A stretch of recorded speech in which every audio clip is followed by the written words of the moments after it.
Hello, my friends, and welcome to another episode of the Machine Shop Mastery Podcast. My name is Paul Van Meter. I'm your host, and I am joined today by actually a good old friend, Ken Frankel from 3 Sigma Manufacturing in Kent, Washington. Ken is a fascinating guy and a combination of engineer and philosopher. He has a fascinating way of thinking about running a shop, about process improvement, about process stability, finance, all sorts of really interesting things. Rarely have I met a shop owner who is so excited and passionate about going to work every single day. In fact, Ken said there's only been 3 days in his 40 plus years of running a shop where he wasn't super excited to show up every in the morning. But he also acknowledges some really serious challenges with running a shop and some hard realities. So I'm sure you will learn a lot and enjoy this conversation. So without further ado, let's dig in and get to know Ken. Ken, hello and welcome to the show. It's great to have you here. Great. Thank you, Paul. Delighted to be here. Been looking forward to this for some period of time. So thanks for putting the effort and energy into making this happen. That's absolutely my pleasure and honor, believe me. So you and I go way, way back. So for those in the audience, my wife introduced, was she my wife at the time? She wasn't my wife at the time. She was my girlfriend at the time. Yep, she introduced us because she sold you a photocopier like 24 years ago or something like that. That's correct. And I had a shop at the time, you had a shop, and she thought we would hit it off, and we certainly did. Yeah. So I'd love for you to share a little bit about your background and your shop, 3 Sigma, just so people get to know you a little bit. Okay, so I started working in a machine shop when I was probably 18 or 19 years old. I was in college. I was going to the University of Illinois, pursuing a degree in mechanical engineering. This is back a week or two after the invention of the printing press. And this shop was actually one you see in pictures. It was an overhead belt drive shop. Oh, wow. Literally, yes. Literally had flat leather belts and pulleys and whatnot. And I just loved working in that shop. I did that for 3 years, got out of college, went to work for the Cummins Diesel Engine Company. Was very, very fortunate to have a great job there. I actually got that job because I had worked in the machine shop, and unlike most engineers, and didn't know much, but had enough knowledge to convince the fellow who was interviewing me, who happened to be the director of manufacturing for all of the Cummins Diesel Engine Company, that I might have some potential for knowing something at some future point. And stayed there only for about 1 year and 5 months. I was very fortunate at that time to be around some decent people, and my boss's boss, a gentleman named Elmer Marlin, was a true genius, and in all seriousness, and a gentleman who I maintained contact with. I was only around him for about 15 or 16 months, but I maintained contact with him until he just died about a month and a half ago, actually, at the age of 98. Very, very bright man. Was actually on the beaches at Normandy, believe it or not. Oh, that's amazing. It is. Incredible story. I didn't know that. I just found it out from later from the son. But nonetheless, this gentleman was a real engineer and a real manufacturing guy. I learned a lot there. And then I went to the Boeing company, where I was very fortunate to get a career-making project, which, of course, I stuck with for 2 years and 2 months. But and that was a real-time analog of a photogrammetric system for doing large-scale measurement. And I wound up being the principal developer of that system that became the industry standard. The project was taken over after I left by a remarkably capable colleague of mine who'd been a big help to me, a very gifted mathematician. And but that involved measuring large objects with great precision. It was the most accurate real-time system at that time. This is back in the late 70s. And so that gave me a lot of good underpinnings for when it came time to, for example, buy a CMM. Sure. Some 27 years later or something like that, when I could finally afford it, etc. But and started the shop in I guess my last day at the Boeing company was January 9th of 1981. Had been doing it part-time up until then. So I started it then. I guess I was probably 25 years old at the time, and I've had it ever since. So been doing this for, almost 42 years full time now. Wow, that's amazing. You were just a couple years older than me when I started my shop, but I went on to do different things. And so tell us about what Three Sigma looks like today. Not as good as it should be. We always pursued a broad array of manufacturing as we could afford it. We started out as a CNC lathe shop, added CNC milling, and then just kept adding from there. I was not a financial success at all, really never have been one. I think, as a friend of mine said, my problem was that I'd rather be broke than ignorant. And I think we certainly followed that path. But today we have a number of CNC lathes, single turret, twin spindle, overhead milling head. We have horizontal milling. We have deep hole drilling of three machines, two different types, 2 gun drills, 1 BTA drilling machine. We have CNC grinding. We've had that since 1991. We're rather unusual in that regard. So we've been doing CNC grinding now for 30 years. We have, I'm just sort of visually working around my shop right now. We have a CNC tool and cutter grinder, and we have the requisite accessories for that, which we can get into a little bit later, but they're very, very substantial accessories. You need to do that properly. So we have a Walter CNC tool and cutter grinder. Most of our lathes are all Okumas. And then we have presently 4 vertical, quite recent vertical Okumas. We have 6 5-axis machines, 3 Matsuras, 1 Grobe, 2 Okumas. We have an Agi wire machine. We have a Sodic wire machine. We have a Sodic sinker. We have an inertia welder. We have a great saw. We have Zeiss CMM, coordinate measuring machine. We have a Yen optical measuring system for doing parts that are generally axisymmetric, but not necessarily.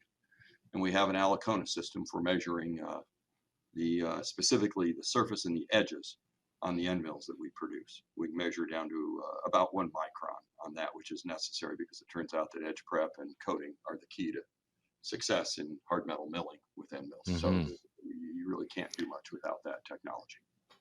So go ahead, sorry. Oh, so do you specialize in I know this answer, but you specialize in hard metal milling and mostly for aerospace, right? Yeah, we do some aluminum, but we do mostly hard metal. This year is another year of doing some new stuff. We threaded at 53 Rockwell this year, or maybe that was last year actually. But wow. we stuff just keeps getting harder and harder and more difficult. But fortunately, the rest of the industry has come up. Cutting tools have made incredible advances. Programming software is fabulous, and ERP software has made huge advances. We have honing, 3 different machines. Oh, wow. 1 power stroker horizontal, 1 manual hone, and a CNC vertical hone with 52 inches of stroke. I forgot those guys. I think that is the most widely diverse types of sets of machines that I've ever heard of in a shop. That's amazing. You can do everything, literally everything. We can do a lot. We have 2 more on order. We have a machine that's been on order for over 1.5 years, arriving it's on a boat right now from Germany. And it is a ECM, electrochemical machining device. It will be the most capable of its type for the particular application in the world at the time that we're doing. There are some very, very sophisticated ECMs made. We're not doing blisk machining and things of that sort, which they can do. We're doing something else. So we have that, and we have late September, hopefully, a machine that I've wanted for eons, our own electron beam welder. So wow. I'm absolutely thrilled about both of those machines, and they're taking us into some new realms there. Very, very Yeah. exciting for us. So, and very financially distressing too. I'm sure they're not not inexpensive machines. No, they're not. No, Yes. they're not. No, that's why nobody else has them. That's why I'm the only person stupid enough to go buy these things, apparently. So, Or brave anyway, enough. Or brave yeah, enough. yeah. Um, so, why did you decide to start a shop in the first place? I decided I had, like I say, a career-making project at the Boeing Company. I was around a variety of other very capable people at the Boeing Company. Some extraordinary people that raised my game considerably. I really liked my job there. I liked the Boeing Company. And of course, it's a big company. It really just depends where you are. But I was in a fabulous place in manufacturing R&D, particularly in optics. And but my project was going to be put on hold for a year or so for budgetary purposes. And I missed having access to a machine shop. I just missed it. And I thought if I was going to give it a try, this was a good time to do it. So I did. Awesome. So, you've obviously gone to a very wide and diverse set of equipment. Is it all sort of contract job shop work, or have you ever made your own products as well? We have made our own products. We haven't very successfully made our own products, but we've never pursued until very recently a product that we really expected could help support the shop. But we've done some interesting projects. So back in '89, we were either the first or among the first to produce a computer model and subsequently the CNC cutter pads to machine propellers for unlimited hydroplanes. And that really set a new standard that exists to this day in that sport of manufacturing propellers. These are about 15 inches in diameter. At that time, got 3.5 to 4,000 horsepower through them, spinning about 9,500 RPM, and made out of 13.8 MO, which is pretty difficult material to machine, particularly at that time with cutting tools that we had. And very few CAD CAM systems that were capable of even modeling the part, let alone generating the cutter paths for it. We were fortunate to have one of the ones that could do it. That was an interesting experience. Later, as an outgrowth from that, in the early, about 2005, 06, we decided to make a pair of reduction gearboxes for an offshore race boat, which was going to get 2 gas turbine engines put in it, same as what the unlimited hydroplanes use. So these at that time were derated on fuel, about 3,000 RPM. So we made those. That one was a 4 gearbox, one was a 5 because it reversed. These weighed about 250, 275 pounds a piece. The centers were offset, I think, either 18 or 20 inches. I can't quite remember. A 1 to 2 reduction. And we never made a gear before in our lives of any sort. Had to invent a process to make these. When I say invent, I think others had done this, but I was not aware of how they had done it. We wire EDM the gears, made from 9310 and carburized in multi-step process.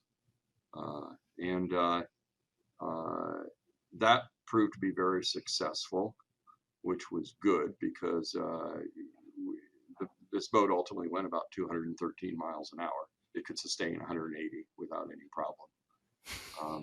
And the input speed on this was about 16,500 RPM. So this thing idled. To test it, we fire up the engine, you idle this thing, it idled at about 7,000 or 8,000 RPM. So there really wasn't a chance to sort of see what was working or not working, unfortunately. It's either going to work or it's going to explode.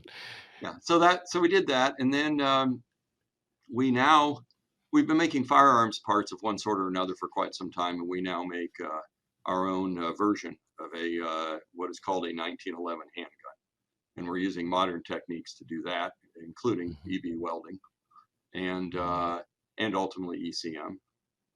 So it's an exciting project for us, and I hope it proves to be financially viable. We're betting a lot of dough on it, but it's been very interesting to honor a design which is literally 110 years old, and honor it with modern manufacturing techniques.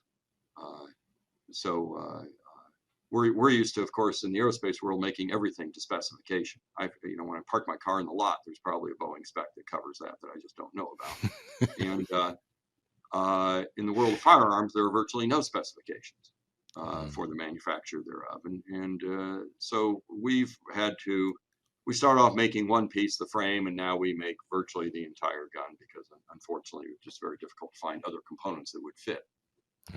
Are made at the level of precision that we're making them. I think some really good work's done in the firearms business, but it's just there aren't across the industry standards for a variety of things. Right. So that's another one that we do hope becomes a real product for us. Very interesting. Cool. So you've obviously you have a pretty good sized shop with like I said, a stable of high-end equipment. What was your growth like over the years? When did you first hire your first employee? I know you've moved a few times. Just like, what were the decisions and the strategies and how you actually grew over the years? Sure. Well, I'll go to the end of the story first. Our growth rate over the year, it's beyond pathetic. It would dishonor the word pathetic, in all honesty. And it's annualized at about 11%. Okay, we went virtually nowhere. We went rather, I hired employees within a year, less than that, within a few months. Probably had a couple, three. Within 10 years, we were actually within probably 6 or 7 years. We were probably at 7 years. We were probably at about 6 or 7 employees, and gradually just sort of kept ooching our way up.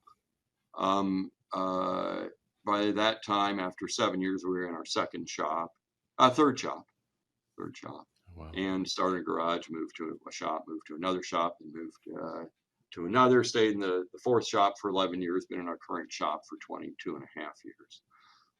Added people along the way. In the 90s, things started to, the 90s were good and bad. But we were able to have enough of an okay year here and there to sort of sustain us. But generally, our financial performance was pathetic, and it was a very, very difficult existence. I was working literally every day for a third of a century to try and keep from going broke.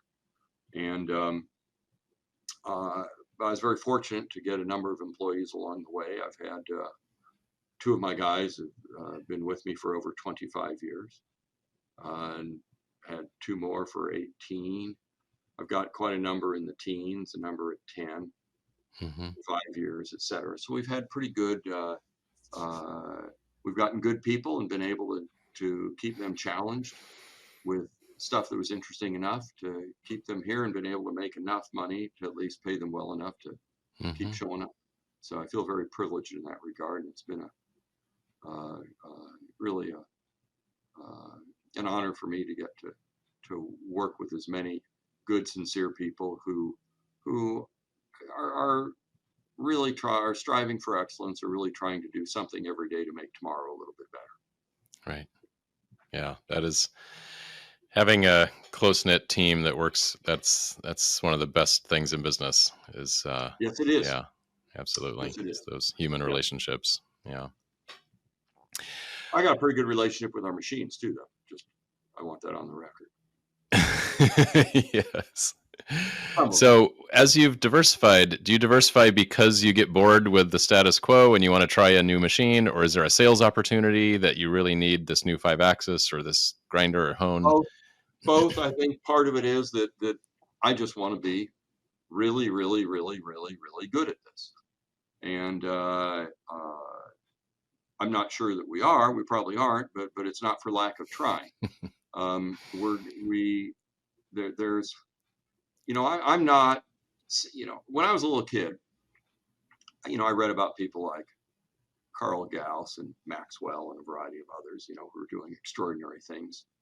Maxwell, I think, was a professor perhaps at 18. Gauss is doing, nearly original work in mathematics at the age of 12 or something. And I thought, wow, I think, I got a chance of doing some of this stuff. That'd be kind of cool. I'll keep marching ahead.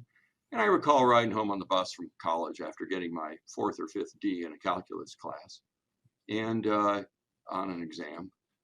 and thinking, I'm not at that level. I'm not one of those guys. And I was bummed for, I don't know, minute or two or three. And then I seemed to, be fine and cruise on in life. And you do what you can do. Uh, uh, I've always found things that kept me interested. We're not doing solid state physics here. We're not inventing new materials. We're not doing the hard, difficult, groundbreaking work that research scientists are doing. But every day, what goes on in a machine shop, its core fundamentals are really physics and economics. That's what happens. You can ignore the economics if you don't care about going out of business, or if you're going to make a small fortune out of a large one by starting with a large one. But for us, we have to do both. We're doing experiments all the time. So I've always been excited about trying different things and trying to make it better and easily. I'm inherently lazy and greedy, and that makes you Tuned in to economics and physics. So we have gotten some machinery as a need arose. We've gotten some machinery because I thought we had really no immediate need for it, but I felt that it was a proper adjunct to what we were doing and eventually would be good for us. And I think I was generally correct about that. I just wasn't correct about how long that would take to be financially viable. We have bought some stuff just because I wanted to be able to do it. But most of it, has been what I would consider to be at least intentionally rational decision making. It may not have ultimately turned out that way. But the other thing that I would note is that it's quite obvious to me that if I'm really, really, really good, let's say at perhaps CNC grinding, maybe I'll be 5% better than someone else who's pretty darn good, or maybe I'll be 10% better. But the opportunity to be 50% better or twice as good generally doesn't exist. Our real opportunities are going to come from cross-fertilization, from finding a technique, a method, a technology in some other area that's not being currently used or is not proliferated in the machine shop business yet, and employing that to greater gain. And so, I sort of, I'm like I don't know, a librarian. I try and become aware of a variety of things and think about how I can combine things, sometimes in unconventional ways, for greater gain. And most of the time I'm wrong, but once in a while you get stuff that works. And when it does, you can make some pretty good strides. And the advantage is that these things, we're always looking for the annuity, for the thing that just keeps paying time and time and time again. And for that, certainly one of the big ones there is basic knowledge. And when you don't try a bunch of things, it's unlikely that your rate of learning is going to be higher than it would have been otherwise. So we're pushing to learn. The key thing in all of this, I think, for an individual and for a community, our business community, meaning our shop, is the rate at which we learn, the rate at which we learn individually, the rate at which we learn collectively. We've purchased, we bought an ERP system not long ago, specifically for the purpose of, because it facilitated the community rate of learning. It did that by dropping the cost, the transaction cost, the communication cost. It dropped the cost of archival. And those are, it's great to know a lot of stuff, but as you keep moving forward, learning new things, you keep forgetting what it was you did. You're going to have a hell of a time running a business. So getting the transaction cost, meaning a person can go and input information into this very quickly, very inexpensively, many times without having to go wash their hands even, which becomes expensive if you do it 10 or 20 times a day. Can communicate with others even when they're not there. That's been one of the single biggest productivity improvers to our system. Happens to be Pro Shop. You may be aware of it. And we've, I think, are making not complete use of it, but we're making good enough use of it that it's helping to propel us forward. So And we have lots of assets like that here, that we use in the proper way. Wire EDM, making fixturing, facilitates making fixturing. If you want to do dovetail style fixturing, fixturing, we make all this stuff out of flexures generally instead of out of pieces with a whole bunch of independent pinned and sliding parts.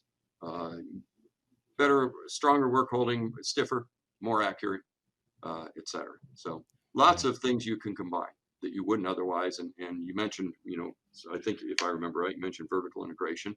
A lot of this has come from just frustration and not being able to get quickly enough what it was that we wanted. We wanted to be in control of our own destiny. And so we pursued those. Yeah. So, I certainly, as I interview more shop owners and more experience of my own over the years, the whole notion of putting a large portion of your value stream in someone else's hands doesn't always work out. It's a risky proposition, It is, and in understanding the risks and the true costs associated with that. Very important to making good financial decisions in the shop. I've long held, you've heard me offer this up before, and there's probably some people out there that aren't going to like very much what I have to say, but it's my belief that most people in our industry are not particularly skilled or effective at understanding and properly accounting for cost. And part of that is that oftentimes the people who are trying to do that accounting for cost aren't people who've actually worked in a machine shop where the cost is occurring. And often this cost occurs in ways that are non-obvious. So the cost could be very explicit, breaking a solid carbide boring bar because something was programmed improperly. It could be explicit also, someone doesn't show up and a machine doesn't run. A machine is broken down, the power goes out, all sorts of things. But it can be lots of other things. It could be that you subcontracted out a prior operation and the parts have come back rough, but they're not roughed consistently enough. So now that when you engage them for the finish operation, you wind up not being able to fixture them consistently, and you ruin some parts. It could be that they got there late. Could be that you had your machinery all scheduled for this job to go in, and you get a call mid-morning that the parts aren't showing up. It can be all sorts of things. So it could be that it takes too long to get it.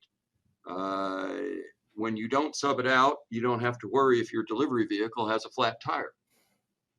Sure. No one really counts that as a cost, but it is if that happens. Okay. Those sorts of interruptions. Anytime you interrupt a process, the probability of screw up goes up dramatically, and we're looking for consistency, reliability. We're not so fascinated with low cycle times. They're great when you get them. But what we're really concerned about isn't how many minutes does it take to make a part. What we're really concerned about is how many parts do we get a day, a week, a month, etc. What's it take to set it up? How many different people can set it up here? Again, another item. When you archive information properly, when you have it available at low transaction cost, you enable people in your facility who might have lesser skill sets to accomplish more.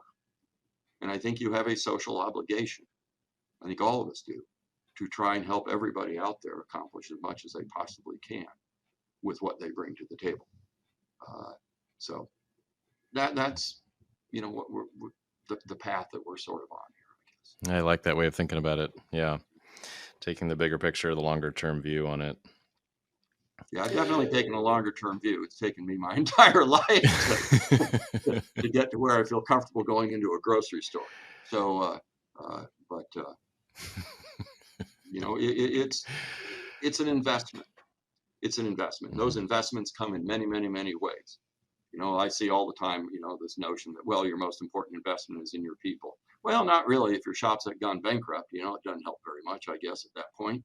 But you need to invest in all of the things that are input factors in your business: Hmm.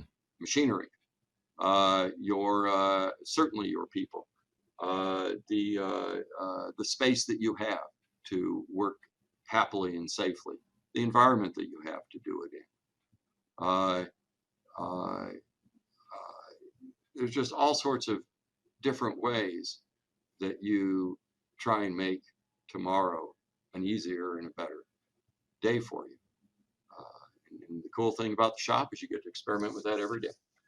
Hmm. I love it. So obviously to have all this equipment and people, you need to have you need to have sales, you need to have customers, you need to deliver parts. Um, you obviously are in aerospace, and you said the gun industry as well.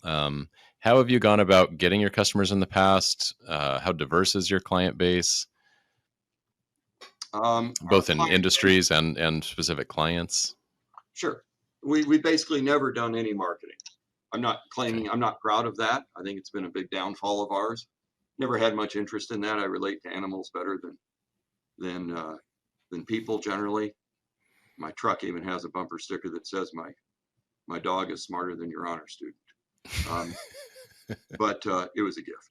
But anyway, um, so that's not my strong suit. And again, I'm not proud of that. I think strong sales is a key thing. In fact, I would say that generally, if you can get the work and get it in volume, that solving the rest of the problem, which is to reduce cost through uh, uh, good initial work, good process development, and then iteration. That becomes quite doable um, with effort. But we most of ours has been word of mouth, um, and not a good way to go. I wouldn't recommend that to anybody else generally. But we've had some customers in one form or another. Their business has transformed, but for 40 years, as Hmm. they've gone from a very small business to one now eventually owned by Berkshire Hathaway. And Mm. uh, so we don't have a lot of customers. We have, 4 or 5, 6 main customers. Hmm. And in the firearms industry, same thing, word of mouth. We did business with some people and we got introduced to somebody else. People, suppose the ones that hated our work never came back. The ones that liked it did. And, Hmm. so we've picked up a few that way. But we have not distinguished ourselves in any way, shape, or form in terms of a marketing approach. I guess I just sort of always felt, and I was wrong, that people would see by looking at our work, would see what we do, see how we're different and hopefully better, and that would appeal to them. And I think it has for a few customers. It hasn't for lots out there.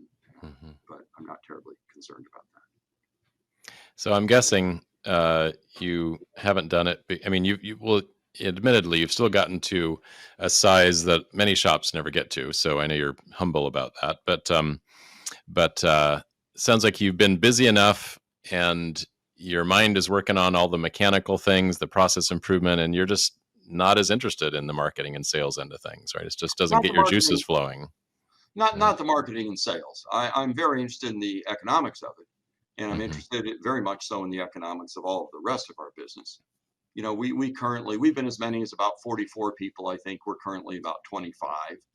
Okay. uh, and our sales over the last whatever 8-9 years probably been somewhere between maybe 4 and 8 million annually. Not massive sales Hmm. by any stretch of the Hmm. imagination. We run it with a very small office staff, and very few overhead people. Dave, our vice president, is not uncommon to find him out on a CNC lathe helping to chase a bottleneck of some sort. Hmm. And uh, uh, but I'm fascinated by most aspects of the business. I think people gravitate to what they think they do well. They should probably gravitate to what they don't do well and work on developing those skills. I'm probably too, I don't know, unevolved and lazy to do much of that. But when we are able to find some new markets or sales. That is an exciting thing for me. I don't have disdain for it. Mm-hmm. But we have been fortunate most of our career to be, have fairly decent workloads, at least for the time being.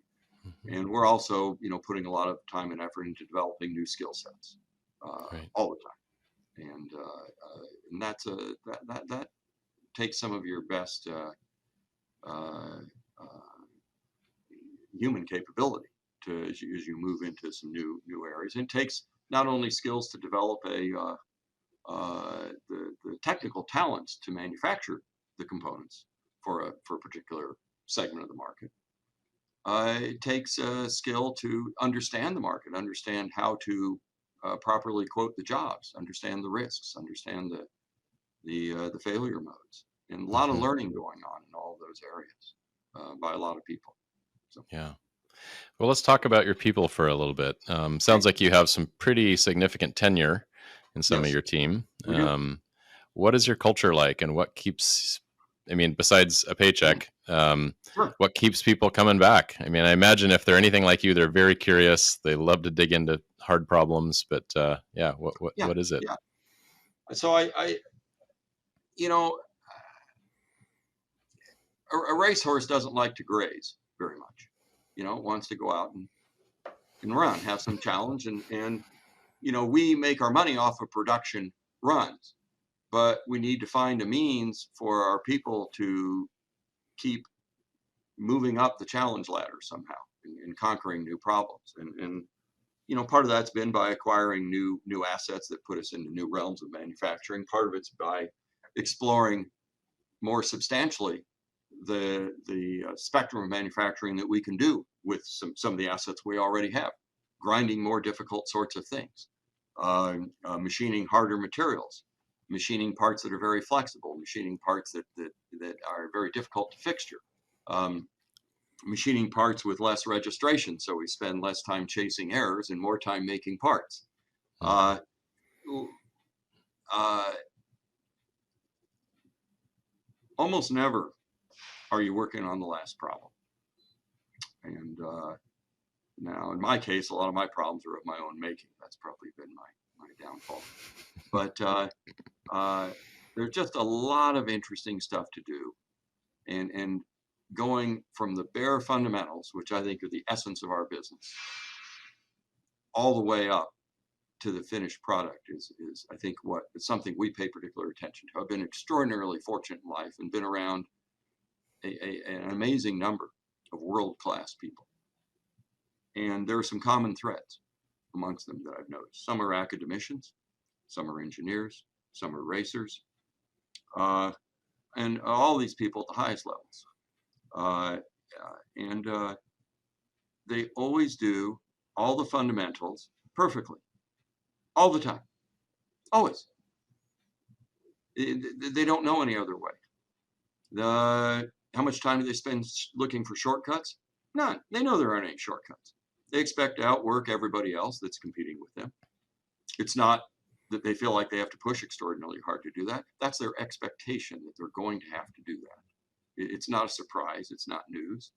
Why in the world would they think they could outperform other top people if they're not working harder? None of them. I've never heard of one of these people talk about how smart they are. I have heard them talk about their intellect, and it's always complaining that they're not smart enough, or that they're not nearly smart enough, more likely. So here, I think we have a culture of hardcore on the fundamentals. We want to be able to prove that we're correct. We want to take something from the very basics, connect every step logically, and come to a conclusion, and feel very solid in the basis of our argument there. Another one is humility. Few things will tough division between confidence. I mean, we go from humility, we have confidence, and then we have the worst thing you have in a machine shop, arrogance. And arrogance can be insidious. A lot of times, people are arrogant when they weren't even trying to be arrogant. So we have something I call the DFP, the dreaded false positive. This is the downfall of virtually everything in a shop. How much How many bad parts do you make when you think you're doing something wrong? None. You stop. Maybe you made one, the only time you create a disaster is when you're sure you're doing something right. That's a false positive. Terrible thing to have in the shop. And sadly, as you check parts more and more thoroughly, you become more and more concerned. If you are seeing this from a proper perspective, you become more and more concerned that you may have become more assuredly positive inappropriately. So, our whole shop, the whole business here runs on basically principle of combined probability. And that basically says that when we have independent events, the probability of a specific outcome is the product of the individual probabilities of that outcome. No different than flipping a coin. Sure. We flip a coin once, and we have a 1 in 2 probability of getting ahead, assuming it's a fair coin. We flip it twice. On the second toss, we have a 1 in 2 as well, assuming that those two tosses aren't somehow connected in some way. You didn't, transfer a bunch of sticky peanut butter to one side. It's heavier on one side now, more inclined. So if I want to get 2 heads, the combined probability I get 2 heads in 2 tosses is 1/2 times 1/2. Well, similarly here, when we're looking at parts, our basic deal is this part safe to run? Or can we run this operation? And if the answer is no, we don't run it. Can't do much damage other than losing time. If the answer is yes, then we run it. But the probability, there is some finite probability that we're wrong. We can use the principle of combined probability to get these to reasonable levels. And remember, if I'm really, really, really good at checking parts, which I think I am, and especially with proper equipment, but even in my own estimation, if I look at a complex part or even a modest part and say that it's correct, I'm going to say that there's probably not much better than a 90% chance that I'm actually correct in that. That means there's a 1 in 10 chance I'm wrong. And I'm going to say, yeah, go run these things, and I'm wrong. Well, if I check it and someone else checks it, and we're both completely independent, we're not coaching each other, we're not using the same measuring instruments, we're not reading off the same drawing with a fold in the paper that makes an 8 look like a 3, whatever it may be. If we do that, and we both say it's correct, and we've done this independently, there's a 1 in 10 times 1 in 10 or a 1 in 100 chance that the part's actually wrong when it's really right. We can live with that. We can live with the 1% rate there. We can't live with the 10% rate. So, but the beauty of this is even if you take people who aren't 90%ers, maybe they're 50%ers, but they're independent. They're working with independence. You can improve your odds by a multiple of 2 by having them do it. So we try and get everybody participating. We don't have set inspectors. We don't have people who only inspect parts and improve them. We have everybody out in our shop who's running a job responsible for that. And we get a signed off double check. And depending on the expense of the part, we might go for a triple or quadruple check. So that's we do what we feel is economically appropriate. Right. We're also in checking our instruments for proper function at time of use, rather than just doing these things on a calibration cycle and hoping someone didn't drop it on the second day into the calibration cycle and render it ineffective for the next 88 days or whatever it is, or 363. Sure. We're working hard to prove that we have good reason to think that what we are asserting as truth is. And then the other aspect of our culture, I'd say, is that we have a strong preference for truth over comfort. And that is not something that's terribly prevalent, I don't think.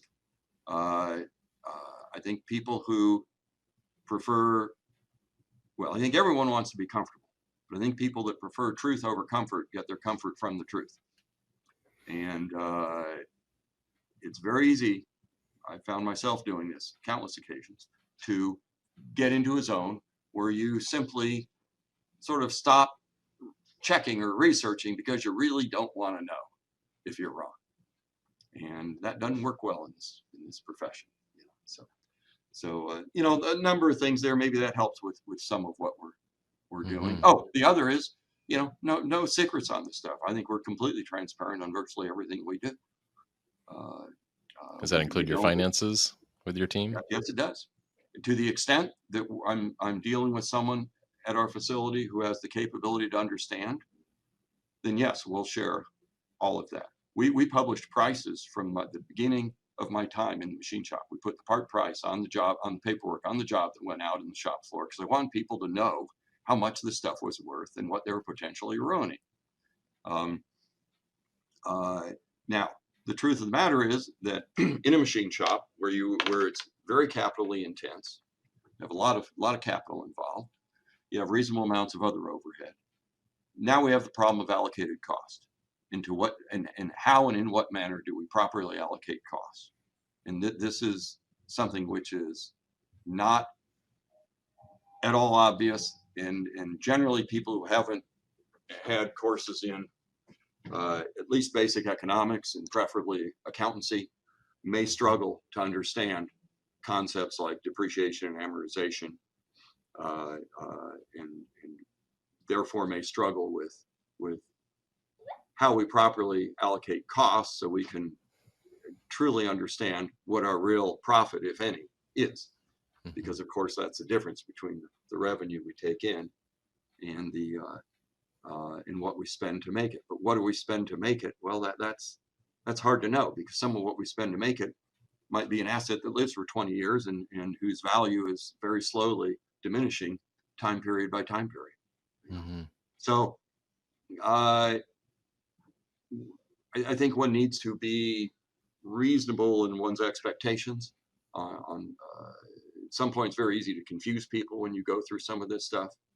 Right. But generally, for anyone who has an understanding of the fundamentals, I'm happy to share virtually all of what we do financially. Interesting.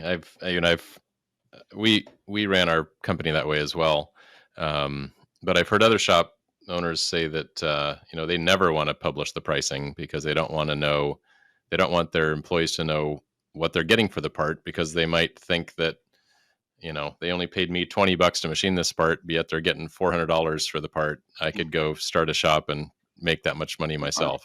Well, you can. I mean, this gets into another arena, which is, to what degree do we, as an employer, desire to limit our employees' growth in knowledge?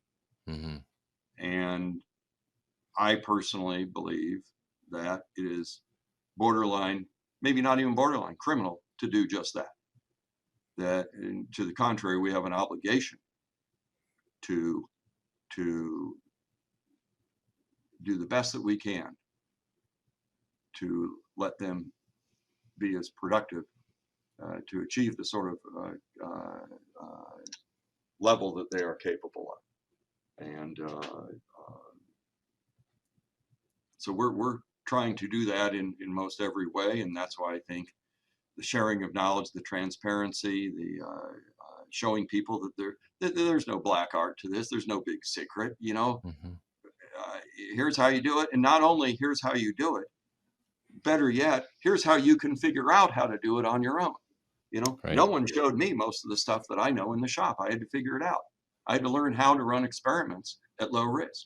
I had to learn how to run experiments at low cost. I had to learn how, I had to be able to think logically and clearly, so I could converge on a proper solution quickly, and without blowing up a bunch of machinery. Those are skills. We owe our colleagues more than just, here's how you make this that I'm making a dime off of, or $1 or $100 or $1,000 or whatever it is. We owe them, we owe it to them to share our method for figuring out how to do that, for how to problem solve. Now, when I say that, damn well better be a good and proper method. I'm not terribly excited about people sharing lousy methods, and there's lots of lousy methods out there, and there's lots of people that share poor techniques and whatnot. But, sure. At our place, you're not going to get an answer like, well, because that's the way we've always done it, or anything of that sort. We're going to, as best we reasonably can, share the thought process, the concept behind our action. I love that. So have you had any employees that have gone on and started their own shops? Let me think. No, I've worked with some other, excuse me, worked with some other people that have, but excuse me just a second here. Gatorade, Powerade, sorry, just like Very in good. Product placement. Yeah, Ricky Bobby. Oh, yeah. Sorry about that. Anyway, That's okay. no, and honestly, if someone came to me and said, "Hey, I'd like to start my own shop," or whether their employer or somebody else, you know what my answer would be? Don't, under any circumstances. Hmm. Horrible mistake. I sincerely believe. I would say if it's, you know, I can give you the best advice I've got. I'd go to another shop, find a circumstance that's really good, already has a bunch of investment that you can contribute heavily with, or two that you can, where you get along with people and can exercise your skills and start off on riding a motorcycle instead of a skateboard, like I did. Right. And I would never advise it. It's been a very difficult path for me. I would never advise my children, if I had any, to do anything remotely close to this.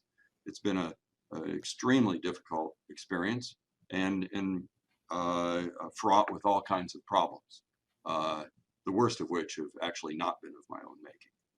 Mm-hmm. And been really made a good portion of my adult life very, very, very, very unpleasant. I'm sorry to say, but it's just true. And that problem is people not paying as they agreed to. Oh, yeah. It's been absolutely horrible, and you become subordinate to them, and it's a very, very difficult thing to do. And I spend a not inconsiderable amount of time, plotting how to get revenge these days, to be quite honest. I think it should be absolutely criminal in this country to behave that way. And people now have pay your good. bills. Yeah. That's right. We pay our bills in 2 weeks. Right. Faster sometimes. We make errors occasionally. We don't see an invoice or something of that sort. Sure. But otherwise, if we owe somebody money, we want them to have the money. Most other businesses run very differently, and they want to hang on to their money absolutely as long as they can. And it's, I think, just absolutely egregious. Mm-hmm. Mm-hmm. So, yeah, one of my questions is, what is your biggest challenges today, and what are you doing about them? Getting paid. Yeah. We've had virtually nothing that has been a technical showstopper for us. We had things that were difficult. We had worked pretty hard at. Mm-hmm. We've had no problem, like striking an agreement with a customer, many times in writing, most time in writing, and having them not live up to it, right, time and time again. And the system in our country really makes you just virtually powerless to fight that, unfortunately. So one of my big goals in life is to see if I can't get that changed somehow. So what would be your advice to shop owners that are already in their shops to try to minimize? Well, if you're already in the situation, the sad news is, you're already subordinate. So, there's not lots you can do, because fundamentally you are trying to trust those people who are asking for your trust. And sadly, the people who most abuse this are the ones who are best at asking for your trust. That's just how they go through life. Right. The principle really doesn't matter to them. It just doesn't. It's not worth very much to them to adhere to principle. I guess mine would be to know your customer as well as you can, and to honor the customers that treat you properly. We have a number that do, and have over the years, and we place them first when they have a need that they need to jump up in the queue or something of that sort. We pay great attention to that. So I would let your customers know that this is an important thing to you, that you're going to alter course, unless you really don't want to. If they don't, they can't. You need to be able to have a meeting of the minds and proceed. Sure. And when you can't have that meeting of the minds, not only do you not have the money, but this notion in this country that the delivery of your parts somehow has an urgency associated with it that is, something like 10 to the fourth times the urgency of your customer to deliver their money back to you, I think is just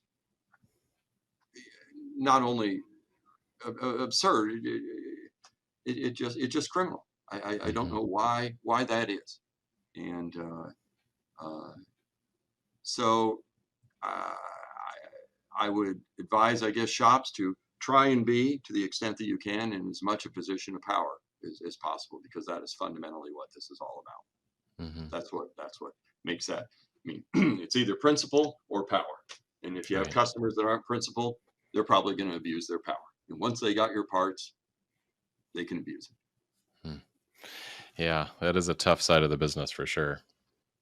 And I know particularly in the aerospace industry, there's been a push to, I think the term, I mean, every OEM has it, but Boeing's was partnering for success, right? Where they're pushing out terms and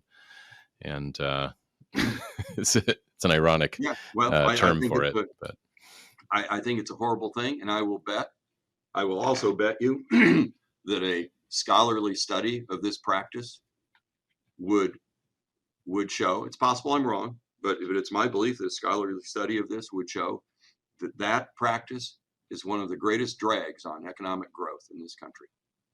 Because what it does is it shifts the burden of renting the money, paying the interest on this, down to the tier which is going to pay the highest interest rate for it.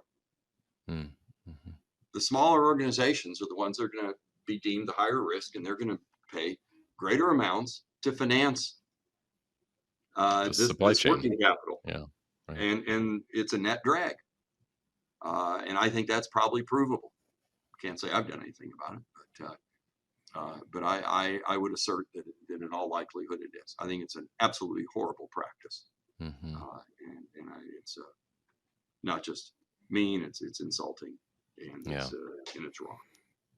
Yeah, no, I mean, given how many shops like yours, like mine was, are funded off second mortgages or the backs of their founders, and it's it's such challenging. Like you said, you get one chance to get something right.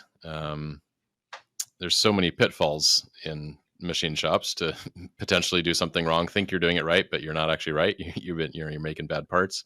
But it's such an important industry, right? Everything in the world starts with machining. So we need shops like yours, like all those out there making. Let me offer up a couple things here. First, see if I can remember the second one. I forgot it now. But first, AS9100, a program which the developers of which think so highly of, that they talk about it not as a quality method, but actually as a method for running your business. Okay? How much language is in there? There's all sorts of language in there about delivery. Okay? All sorts of language. How much is in there about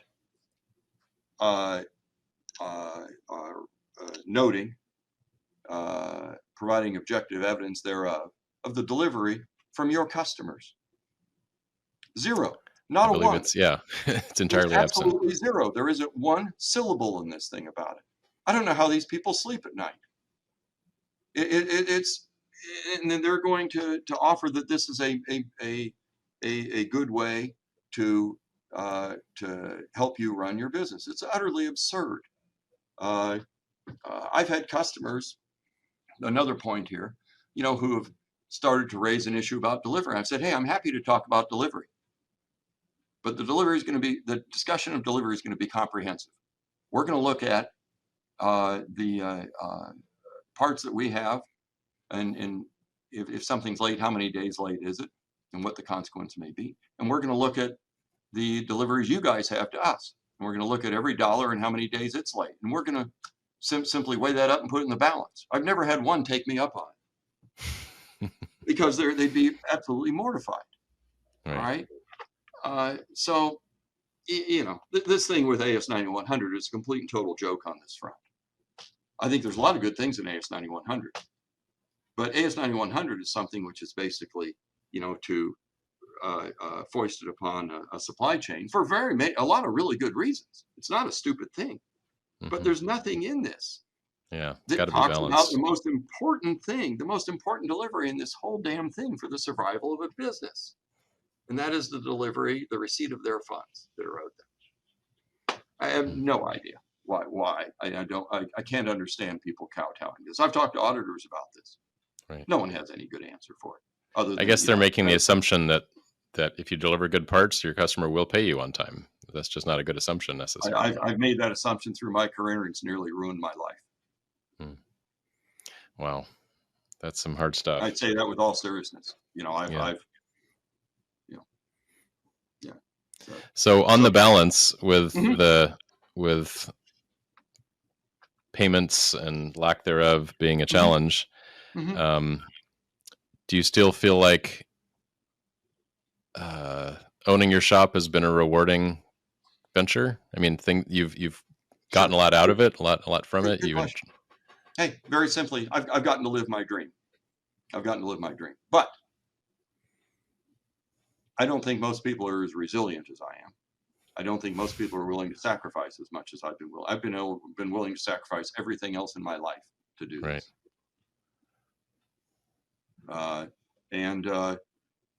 You just got to be aware of what you're signing up for, potentially. Now, it may just be I'm a horrible manager of the business, and if I'd done a few other things a little better, I wouldn't have these problems. That although I think these are problems for everybody else is put upon me, they're really self-made. And you know what? If someone can offer me clarity on that, I'd love to have it. I'd probably feel better about myself.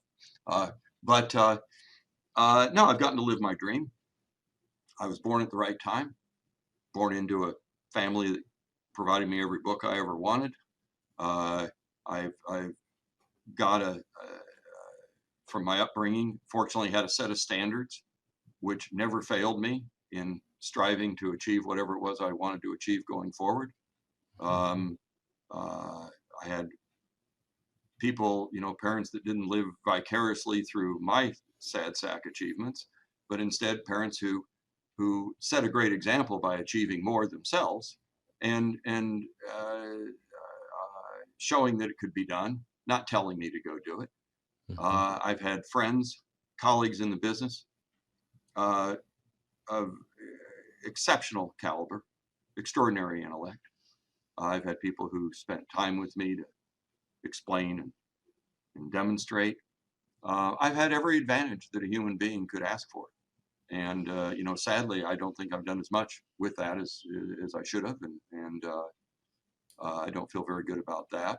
But again, I feel that we've worked hard and we have strived to be excellent at what we do. And I'm, a geezer now and have a body of knowledge that not very many people have. And most fortunately for me, I'm around some people who are very, very good students and aspire to acquire that knowledge, are acquiring that knowledge, are sharing back knowledge with me that improves mine. Just a very fortunate circumstance. Yeah, that part must be very rewarding, I imagine, for you. Extraordinarily rewarding. And, anybody that I've ever met that knows a lot really there's one thing they all want in common, and that is a great student. Because they've gone through their life with most people, either not very interested in how or why they wanted to pursue these things to the extremes, or in some cases even thinking, that the person's kind of stupid to spend their life that way. And now you come across somebody who sees value in that knowledge, wants to do it, and pays attention, and many times helps you elevate your own game coming back. The explorations of these things, dialogue is a great way to clarify. Some of the simplest things I've come up with, in life, proper descriptions of some very basic sorts of things. Some of these I didn't come across till I was 40 or 50 or something like that. I had an experience when I was probably 18 years old. I was taking a basic course in economics in college from a very well-respected professor who was noted for his ability to teach basic economics. And there was something there that I just wasn't getting, which astounded me because I'd grown up around economists and sort of thought I kind of had osmosed at least a master's by the time I was 17 or 18, And so I asked my father this and posed this question. In about 30 seconds, he gave me an answer to this, which immediately clarified and illuminated this for me. And I was as stunned as I was at how I could go from being so confused to so clear in such a short time. I was even more stunned that he was able to do it.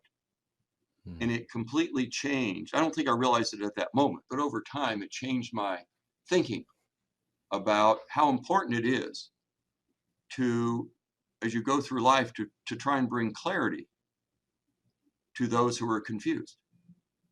And generally that means, of course, you've got to get yourself unconfused first. Right. Because until you start explaining stuff to other people, you may be fooling yourself about what you really know and can explain. Right. But that process, I'll call it, I correct me if I'm probably wrong here, of exposition, of expositing, if that's even a word. But that is one thing that I think we try and use in our business here, maybe not explicitly, but it just sort of happens to help the process of learning, of explaining. We're not just about doing, we're about understanding. Yeah. So as we start wrapping up our time, one of the goals of this podcast is to transfer knowledge and wisdom to younger shop owners, people that might want to start a shop. So besides the advice of think really hard, run fast the other way. If they're hell bent on doing it or already doing it, and trying to figure out how to make sure your customers pay your bills on time is foremost. What would be some of your other best advice to younger folks? Okay. First, honestly, get an engineering degree, take some good courses in economics and accountancy, and probably some stuff that I never did, marketing and whatever else. I'll be the really good bad example there, okay, to help show the way. The machine shop is fertile ground for fabulous engineering work. I've been very, very fortunate. I never considered myself diminished as an engineer when I went into the shop. Quite the contrary. The application for engineering fundamentals and even some new work in engineering, I think, is just a fabulous place to practice it. So I would be as well versed in those sorts of things as you possibly can. I would really pay close attention to the technology that's available out there. It's all across the board. Take advantage of people who can bring you things to try, information. When you ask these people, shut up and listen to what they're saying. Take it in. It's free.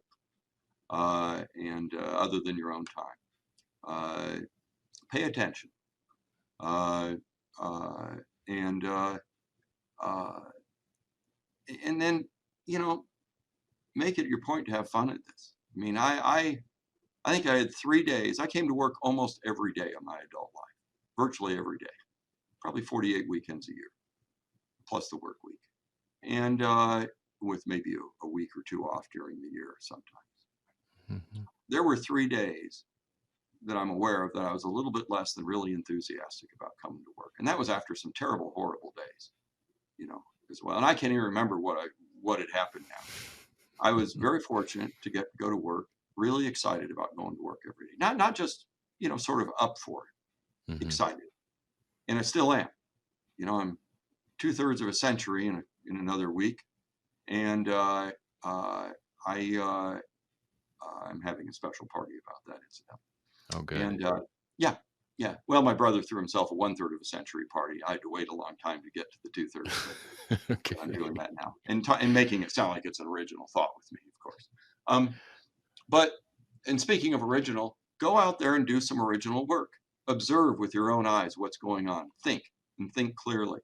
Pay attention you can figure this out. You don't need to follow. It's very helpful to follow. It's very helpful to copy. Do all of that you can, but be energized to blaze your own path on this, and make sense of it. Have fun with it. Really know it. Look at the depth of it. Yeah, I'm so excited these days about what I do, more than I've ever been in this field. I'm prouder in hell of what we do here. I'm proud of the people here. I get more excitement out of seeing our people do something themselves for the first time than I did out of doing it myself for the first time. Yeah. And I can't explain to you why that's so thrilling for me, but self-reliance is a wonderful thing. Original work is a wonderful thing. You know, when you follow your subordinate, try and do as much as you can. And what a wonderful, cool industry to participate in. I'm so grateful to all the people that have gone before me and alongside of me that made it possible for me to apply my craft at this.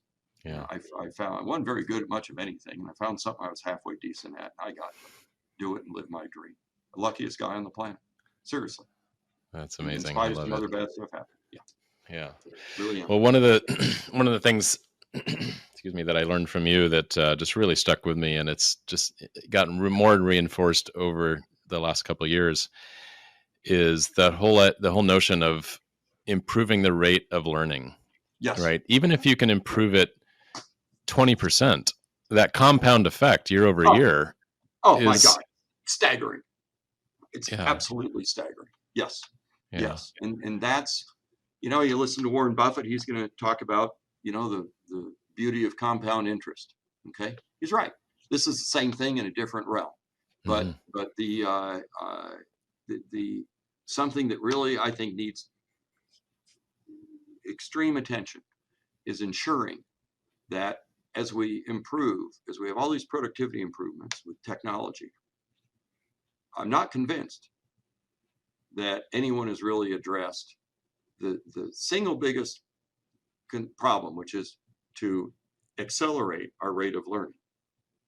That becomes, the holy grail there, whatever you want to call it. And there are some things out there that accelerate that rate of learning. I spoke of one of them earlier on ERP system with ProShop.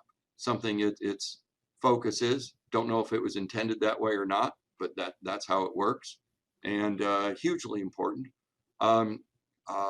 We've got very, very bright and capable people doing material science, building machine tools, constructing software to help us program, etc.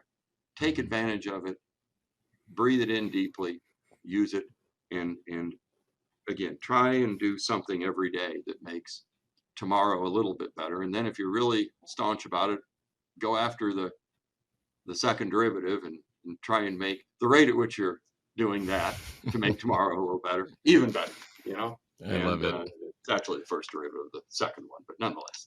Anyway. All right. Yeah. So no, I've had fun with this. And I just wish I hope everybody else in pursuit of this gets as much out of it as I have in my life. I'm extraordinarily grateful. Well, Ken, thank you so much for all of this. If people want to learn more about Three Sigma or you, how would you suggest they contact you or get in touch? Sure. Our website is 3sigma.net. We spell that THREESIGMA.net. No, it doesn't have anything to do with a fraternity or Six Sigma or anything like that. It has to do with the work I did at the Boeing Company 40 some years ago. And that's where the name came from. So 3sigma.net, give us a call. If you call here, I'm happy to talk to you. I don't know if anyone cares to talk to me, but if you want to talk to me, call here. Let whoever answers know that you watched Paul's podcast, and they'll try and track me down. But love to be absolutely delighted to chat with anybody about any of this. So even argue if that's necessary. And I know that to be true of you. That you'd love to engage, love to have good, healthy engagement with folks. Yes. So, well, thank you again so much for all this. It's been a blast. I don't think I've laughed this much on any of my podcasts. So it's been an absolute pleasure. I knew it would be, and you you delivered great. So thank you. Thank you, Paul. You're doing wonderful work. Thank you for honoring the profession and the industry, and have a great rest of the day. You made mine. All right. Take care, Ken. Okay. Bye-bye.